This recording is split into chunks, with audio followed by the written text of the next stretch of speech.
भीतरी संघर्ष के विषय में बातें करूंगा। क्या के विषय में? भीतरी संघर्ष। बोलिए भीतरी संघर्ष। लेकिन ये भीतरी संघर्ष में क्या कहना चाहूंगा उसका बातें बाद में मैं आपको प्रस्तुत करूंगा। सुनिए,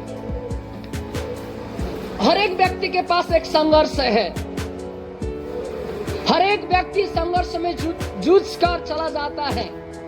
यह हम लोग जितना भी है हमारा पास, हर एक व्यक्ति के पास एक संघर्ष में हम लोग हैं। एक कष्ट में है, एक कठिनाई में है, एक परेशानियों में है, कुछ न कुछ वेदनाओं में हम लोग हैं।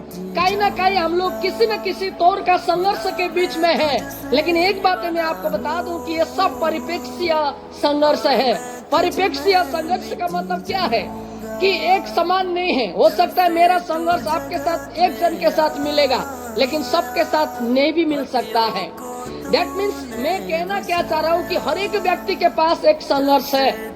हम लोग हर एक प्रकार से कुछ न कुछ संघर्ष में जुड़े हुए हैं या जूझ रहे हैं। लेकिन एक बात आपको जानना है कि हमारा जो संघर्ष का जो बात है वो परिप्रेक्ष्य है।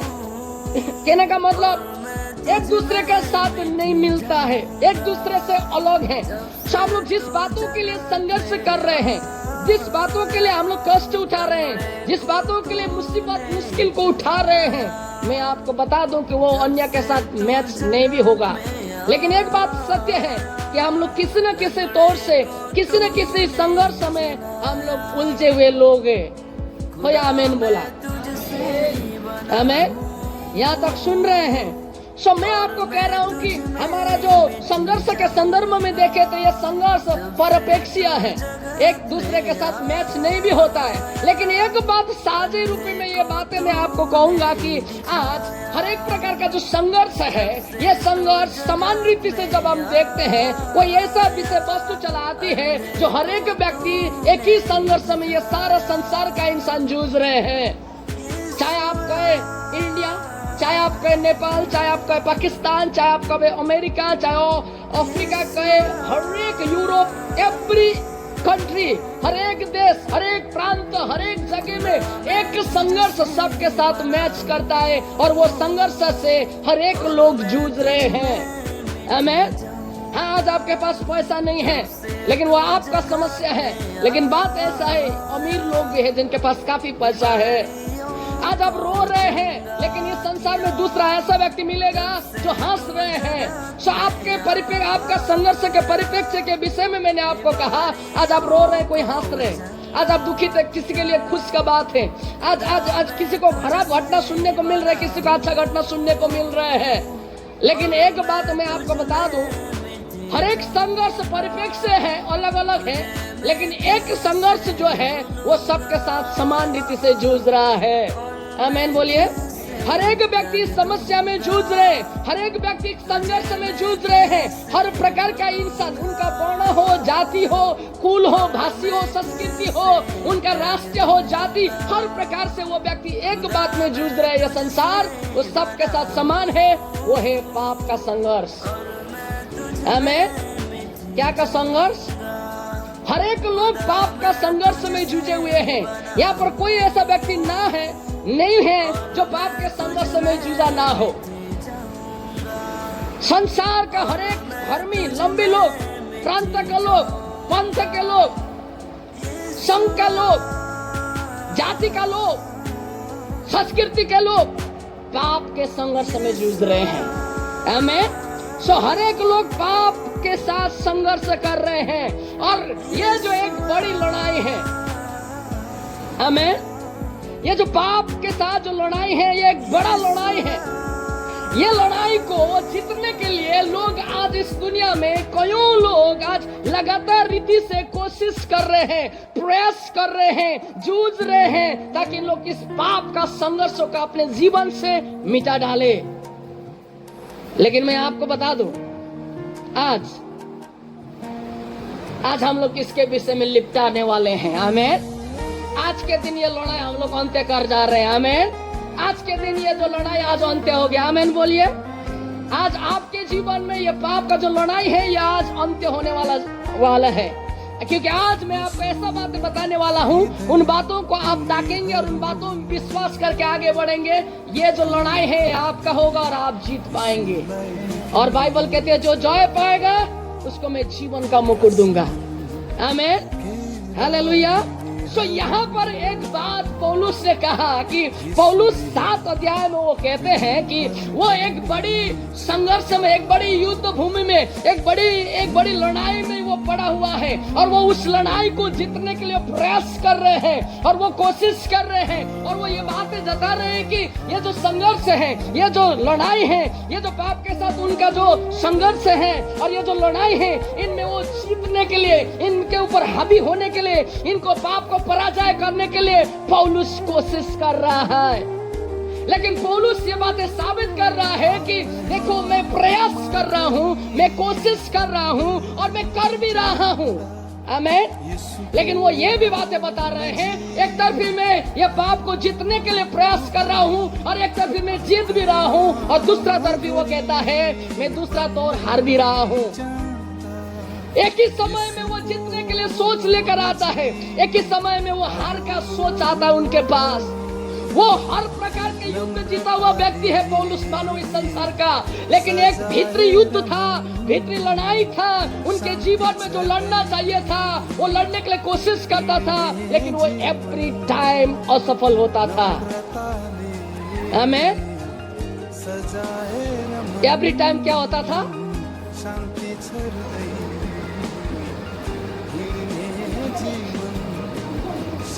पौलुस क्या कहते हैं? जब उसने बड़ी प्रयास किया, बड़ी कोशिश किया, अपने सारी बल लगाया, अपने सारी बुद्धि लगाया, अपने सारी ताकत, पौलुस ने कहा कि पौलुस 7 अध्याय में वो कहते हैं कि वो एक बड़ी संघर्ष में, एक बड़ी युद्ध भूमि में, एक बड़ी लड़ाई में वो पड़ा हुआ है और वो उस लड़ाई को जीतने के लिए प्रयास कर रहे हैं और वो कोशिश कर रहे हैं और वो ये बातें जता रहे हैं कि ये जो संघर्ष है, ये जो लड़ाई है, ये जो पाप के साथ उनका जो संघर्ष है और ये जो लड़ाई है, इनमें वो जीतने के लिए, इनके ऊपर हावी होने के लिए, इनको पाप को पराजय करने के लिए पौलुस कोशिश कर रहा है। लेकिन पौलुस ये बातें साबित कर रहा है कि देखो मैं प्रयास कर रहा हूँ, मैं कोशिश कर रहा हूँ और मैं कर भी रहा हूँ। आमीन। लेकिन वो ये भी बातें बता रहे हैं, एक तरफ मैं ये पाप को जीतने के लिए प्रयास कर रहा हूँ और एक तरफ मैं जीत भी रहा हूँ और दूसरा तरफ वो कहता है मैं दूसरा तौर हार भी रहा हूँ। एक ही समय में वो जीतने के लिए सोच लेकर आता है, एक ही समय में वो हार का सोच आता है उनके पास। वो हर प्रकार के युद्ध जीता हुआ व्यक्ति है पौलुस मानो इस संसार का, लेकिन एक भीतरी युद्ध था, भीतरी लड़ाई था। उनके जीवन में जो लड़ना चाहिए था वो लड़ने के लिए कोशिश करता था, लेकिन वो एवरी टाइम असफल होता था। आमीन। एवरी टाइम क्या होता था?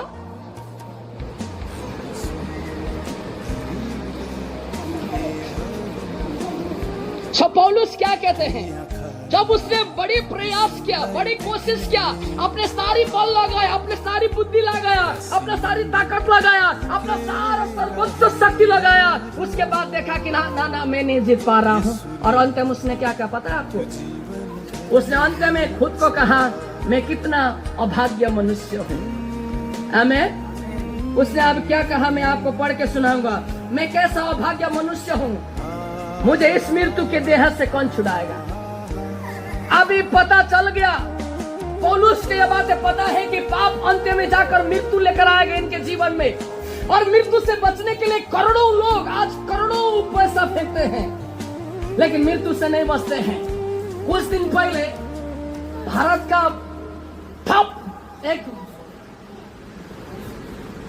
अमीर में से अमीर व्यक्ति गुजर गया। पता है उसका नाम क्या है? रतन टाटा। अगर वो पैसा देकर बच सकता तो वो बच निकलता, लेकिन अंत में उसने मृत्यु के साथ ये लड़ाई हार गया। सो पौलुस भी कहते हैं कि जिस पाप के साथ वो लड़ाई करता है और वो पाप के साथ लड़ाई करने के बाद जब वो लड़ाई करता है तब वो अपने जीवन में हार को देखता है, तब वो अपने आप को कहता है कि मैं कितना अभाग्य मनुष्य हूं। कहना क्या चाह रहे हो पौल कहना चाह रहे हैं मैं इसलिए अभाग्य हूं क्योंकि मैं पाप को नहीं जीतता हूं। मैं आपको बता दूं, पाप को जीतने वाला व्यक्ति भाग्यमानी है। सामने वालों को कहिए, अगर आपने पाप को जीते हैं आप भाग्यमानी हैं। यहाँ तो ऐसा क्या कहा जाता है कि बड़ा घर होना भाग्यमानी है, नौकरी पाना भाग्यमानी है, एक गाड़ी पाना भाग्यमानी है, एक लॉटरी में आपका प्राइज जीतना भाग्यमानी है। मैं आपको कहूंगा ये भाग्यमानी नहीं है, कुछ पल के लिए है। बाइबल कहते हैं कि सब कुछ पाया लेकिन तुम्हारा आत्मा गुमाया तो तुम अभाग्य हो। अगर आप स्वर्ग नहीं पाया तो आप अभागी व्यक्ति हैं। जो आपके लिए बना है, आपके लिए तैयार किया गया है, और वो चीज आप नहीं पाया जो स्वर्ग, वो आप अभाग्य मनुष्य हैं। और पौलुस काउंट करता है, खुद को काउंट करता है, खुद को देखता है कि ये पाप बोलने वाला चीज को वो हरा नहीं पाता है, और उसको पता है कि पाप अंत में जाकर मृत्यु लेकर आता है। वो मृत्यु कहां पर, वो नरक में मृत्यु लेकर आता है, अनंत मृत्यु लेकर आता है, और वो जीत नहीं पाता है। और अंत में वो क्या कहता है, मैं अभाग्य मनुष्य हूं। आमीन। वो कहता है मेरे पास बल है, मेरे पास शक्ति है, मेरे पास संपत्ति है, मेरे पास नॉलेज है, मैं सफल व्यक्ति हूं। लेकिन वास्तव में जब उसने पाप के साथ लड़ाई में हारा तो उसने अपने आप को अभाग्य जाना। सो मैं आपको यही बातें कहूंगा, पौलुस ने इस लड़ाई को हारा, पाप के साथ वो लड़ा, भरसक जीतने के लिए कोशिश किया, परंतु वो हार गया। और इसलिए उसने ये बड़ी संघर्ष में जब उसने अपनी सारी कोशिश लगाया और वो असफल बना, तब उसने खुद को कहा कि मैं कितना अभाग्य व्यक्ति हूं। आमीन।